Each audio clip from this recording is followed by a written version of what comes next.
1966 წელი ვიეტნამის ომი. ჩრდილოეთ ვიეტნამის თავზე ამერიკული მოიერიშე თვითმფრინავი ჩამოაგდეს და პილოტი ჯერემია დენტონი ტყვედ ჩაიგდეს ხელში. დენტონი 42 წლისაა და ის შეერთებული შტატების სამხედრო საზღვაო ძალების ვიცე-ადმირალია. შესაბამისად, ვიეტნამელებისთვის ის უზურპასესი ტყვეა. დენტონის სამარტოო საკანში ხავთ, მას სცემენ და აწამებენ.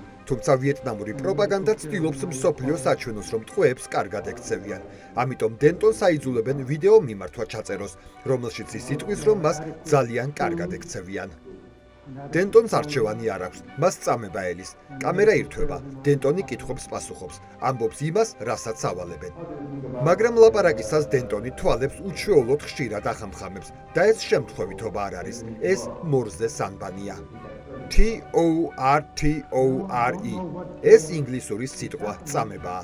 პირდაპირ მტრის კამერის გამოყენებით დენტონი მთელ მსოფლიოს მორზეს ანბანით ფარულ შეტყობინებას უგზავნის. ვიეტნამელები ვერაფერს ხვდებიან და ვიდეოს მთელ მსოფლიოში ავრცელებენ. უჩვეულო ხამხამს ამერიკელი სამხედროები ცხადია ყურადღებას აქცევენ და შიფრავენ. მათ უკვე დადასტურებულად იციან, რომ ამერიკელ ტყვეებს ვიეტნამურ ციხეებში აწამებენ. ინფორმაცია საჯარო ხდება.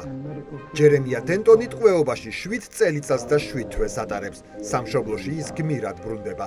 მოგვიანებით ის პოლიტიკაში მიდის და სენატორი ხდება. ის პირველი რესპუბლიკელია, რომელიც ალაბამას შტატმა სენატში აირჩია. ჯერემია დენტონი 2014 წელს 89 წლისა გარდაიცვალა. 1966 წელს გადაღებული თვალის ხამხამის ის კადრი კი სამუდამოდ შემორჩა მსოფლიო ისტორიას.